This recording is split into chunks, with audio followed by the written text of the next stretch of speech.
Ne soyons pas les copains de nos enfants. Cela crée un trouble relationnel. L'importance de rester dans son rôle de parent, c'est-à-dire éduquer, apprendre, protéger, est primordiale pour que l'enfant puisse se construire sans paradoxe. C'est en aidant une jeune femme cette semaine que je me suis aperçue des dégâts que peut faire un manque d'informations sur la conduite à avoir avec nos enfants. Et rassurez-vous, je n'ai pas été une mère exemplaire, loin de là. Mais à 70 ans passés et 20 années d'assistance psychothérapeutique, j'ai quelques évidences à offrir en toute simplicité. Cette jeune femme que nous appellerons Nanou avait depuis sa plus tendre enfance été la confidente de sa mère, qui sans scrupule lui racontait ses doutes, ses hésitations et ses nombreuses aventures amoureuses. Et on imagine cette petite Nanou de 5 ans ne sachant que faire avec toutes ces informations dont elle ne comprend pas le sens. Alors le paradoxe s'installe en elle. Qui est-elle? Une petite fille objet qui écoute bien en espérant recevoir l'amour maternel en retour? Ou alors elle est une personne mal adaptée, pas intelligente, qui ne comprend rien à ce qu'on attend d'elle? C'est un peu l'histoire du canard couvé par une poule, qui toute sa vie va essayer de devenir un coq et sera toujours complexé par son bec de canard, tellement étrange. Mais un jour, Nanou est devenue grande et elle-même a eu des enfants. Quel chemin va-t-elle choisir pour les éduquer? De toute évidence, nous voulons offrir le meilleur à nos enfants. Mais nous aurions tendance à leur donner ce qui nous a manqué le plus. Grossière erreur, car ils ne sont pas nous. Ils ne vivent pas dans le même contexte, ni à la même époque, et ils n'ont pas les mêmes besoins parce qu'ils n'ont pas les mêmes parents. Alors soit nous reproduisons l'éducation que nous avons reçue parce qu'elle nous a convenu, ou parce qu'on n'a pas d'autre modèle. Et si nous voulons nous démarquer pour briser la chaîne, nous faisons exactement le contraire, croyant satisfaire ainsi les besoins de nos enfants. Mais cela n'est pas mieux adapté.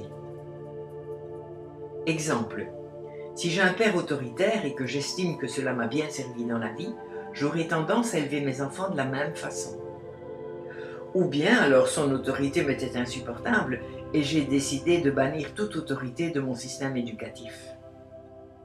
Là, je suis dans des préoccupations personnelles et je n'ai toujours pas vérifié si c'est de cela que mes enfants ont besoin.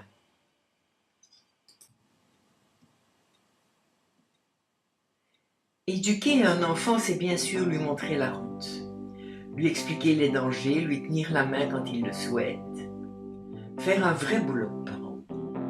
Mais c'est surtout le laisser prendre des risques calculés pour le rendre de plus en plus autonome et par la suite de plus en plus vite responsable de lui et de ses comportements.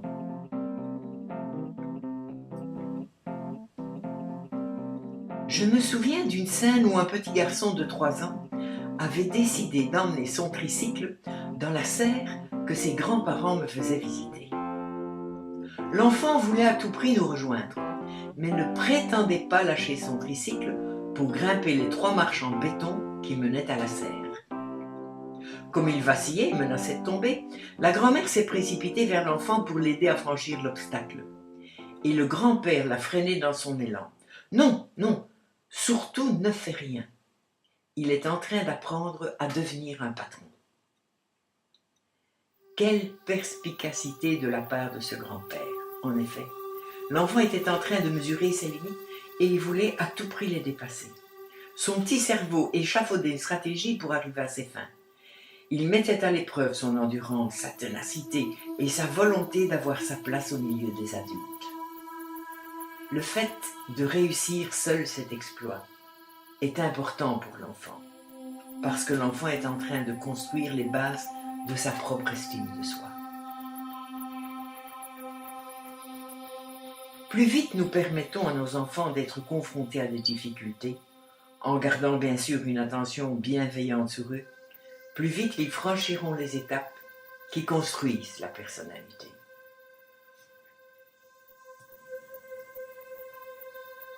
Un autre exemple très évocateur d'une éducation orientée réussite et affirmation de soi. Ce jour-là, je rendais visite à une amie qui possède une grande propriété qui nécessite beaucoup d'entretien et qui a habitué ses 3 enfants à remonter leurs manches pour entretenir pelouse et chevaux. Quelle ne fut pas ma stupeur en arrivant chez mon amie de constater que la plus jeune de ses gamines, âgée alors de 5 ans, alimentait un immense feu de branchage de 1,50 m de haut.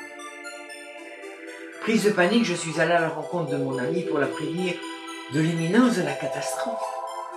Et je fus accueillie avec quiétude par Catherine qui observait sa fille par la fenêtre de la cuisine tout en faisant des sushis. « Pas de problème, me dit-elle. Elle fait du feu depuis 1 an. Elle a commencé par un tout petit et maintenant elle connaît ses capacités et elle gère. » Waouh! Quelle leçon pour moi! La mère inquiète qui donne la main à ses enfants, même pour traverser la place du village.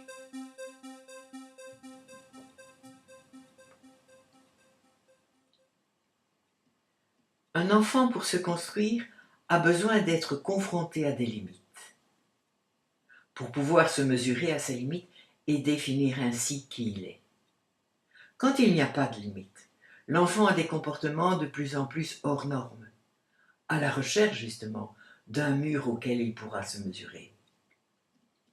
L'ado pourrait faire les pires choses jusqu'à ce que l'adulte réagisse enfin.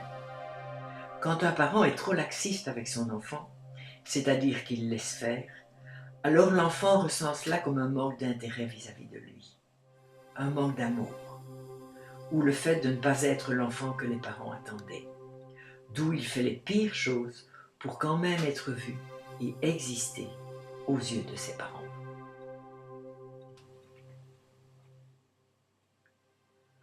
Comment fait-on pour installer des limites? Eh bien, c'est comme pour un poney. Quand il est petit, on le place dans une petite prairie à sa taille, avec une clôture très proche. C'est pareil pour un enfant. Il faut que les limites soient très proches et très précises. On pourrait imaginer que le blanc représente ce qui est permis et qui est à l'intérieur de la prairie ou du cadre, et le noir est ce qui n'est pas permis et est en dehors du cadre. Quand l'enfant franchit la limite, une punition s'impose, sans quoi l'enfant ne va pas assimiler la différence entre le noir et le blanc.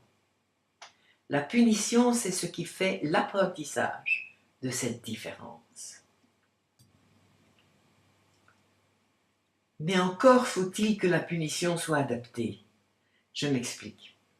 Il vaut mieux une petite punition légère, mais inflexible et incontournable. Punition que les parents pourront assumer jusqu'au bout. Par exemple, si vous privez votre enfant de télévision, vous vous en privez également. Donc vous risquez de craquer et de lever la punition pour votre propre confort. Ça, c'est l'anti-éducation.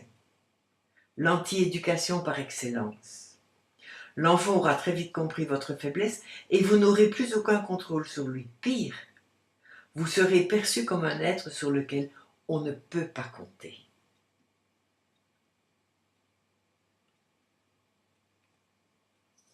Au fur et à mesure que l'enfant grandit, les limites du cadre s'élargissent. Comme pour le poney, on l'installe dans une plus grande prairie. Certaines choses qui étaient noires et à l'extérieur du cadre peuvent maintenant entrer dans celui-ci et devenir blanches, donc permises. On joue ainsi au vase communicant quelques années, jusqu'à 8 ou 10 ans.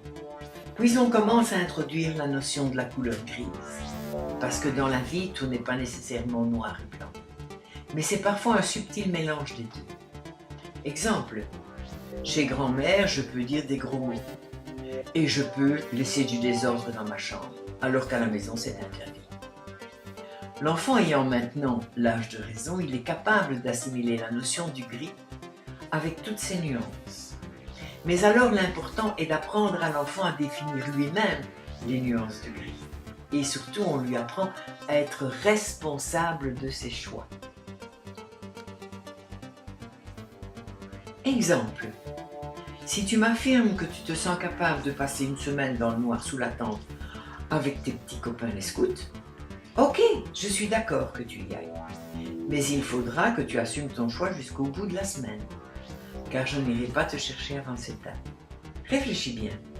Es-tu prêt à affronter ta peur du noir, là, tout seul? Si oui, ok, parce que c'est toi le chef de toi.